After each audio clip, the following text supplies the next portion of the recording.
मेरे सभी दोस्तों का एक बार फिर स्वागत है। आज हम चलते हैं कहानी के अगले भाग की ओर। अंधकार से भरी रात, चारों ओर सन्नाटा और घना जंगल।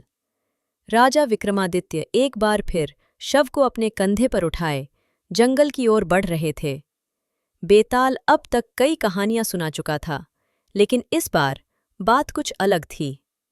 बेताल ने एक बार फिर धीरे से हंसते हुए कहा, राजन, तुम बार बार मुझे पकड़ लाते हो, लेकिन क्या तुम इस बार मेरी आखिरी चेतावनी सुनने को तैयार हो? राजा विक्रम ने मौन रहकर से सिर हिलाया। बेताल बोलता है, तो सुनो, एक कहानी, एक ऐसी कथा जिसमें प्रकट होता है धर्म और अधर्म का सबसे सूक्ष्म भेद। लेकिन याद रहे, यदि तुमने मेरे प्रश्न का उत्तर बीच में ही दे दिया तो मैं फिर से उड़ जाऊंगा। बहुत समय पहले की बात है। एक शक्तिशाली और धर्मनिष्ठ राजा था, राजा चंद्रवर्मा। उसके राज्य में एक दिन एक तपस्वी साधु आया। उसका तेज, उसका व्रत और उसकी कठोर तपस्या देखकर पूरा राज्य प्रभावित हो गया। राजा ने साधु की सेवा की, उसे सम्मान दिया। कुछ समय बाद वह साधु राजा के पास आया और बोला, हे राजन, मुझे एक विशेष तांत्रिक यज्ञ करना है जिससे पूरे राज्य की रक्षा होगी, परंतु उसके लिए एक वीर और बलिदानी राजा का सिर आवश्यक है। राजा चौंका, परंतु वह धर्म के मार्ग पर अडिग था।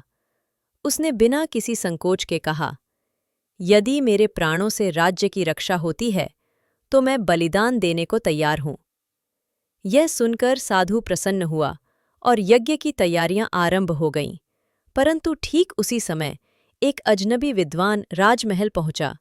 वह गंभीर था, शांत था, लेकिन उसकी आंखों में सच की चमक थी। उसने राजा से कहा, हे राजन, यह साधु असली साधु नहीं, यह एक तांत्रिक है। यह यज्ञ राज्य के लिए नहीं, बल्कि अपनी शक्ति बढ़ाने के लिए कर रहा है। यह तुम्हारे सिर को बलि के रूप में अर्पित कर स्वयं अमरता प्राप्त करना चाहता है। राजा को पहले विश्वास नहीं हुआ, परंतु उस विद्वान ने आगे कहा, आप चाहे तो मुझे आज्ञा दीजिए, मैं यज्ञ स्थल पर छिपकर सब देखूंगा। जैसे ही वह अपने मंत्रों को पूर्ण करेगा, वह अपनी सच्चाई स्वयं उजागर करेगा। राजा ने योजना बनाई। अगले दिन यज्ञ शुरू हुआ। साधु मंत्र पढ़ रहा था। अग्नि प्रज्वलित थी। राजा ने आंखें मूंदकर सिर झुकाया, और तभी साधु ने तंत्र मंत्र पढ़ते हुए एक खंजर निकाला और राजा की ओर बढ़ा। लेकिन इससे पहले कि वह हमला कर सके, वह अज्ञात विद्वान सामने आया और चिल्लाया, यही है उसका असली रूप, यही है उसका घातक उद्देश्य। राजा ने तुरंत तलवार निकाली और साधु को पकड़ लिया। लोगों ने देखा, वह साधु नहीं, एक कपटी तांत्रिक था। राजा ने उसे दंड दिया और उस विद्वान को सम्मानित किया। इतना कहकर बेताल रुक गया और बोला, अब बताओ राजन, इस पूरी घना में सबसे महान कौन था? राजा, जिसने अपना बलिदान देने को तत्परता दिखाई? साधु नहीं, वो तो धोखेबाज था। या वह विद्वान जिसने सच्चाई को समय पर उजागर किया? विक्रम थोड़ी देर शांत रहा, फिर बोला, बेताल, तीनों की भूमिका अलग अलग थी, परंतु सबसे महत्वपूर्ण था वह विद्वान। राजा वीर था, लेकिन वह अंधश्रद्धा में फंस गया था।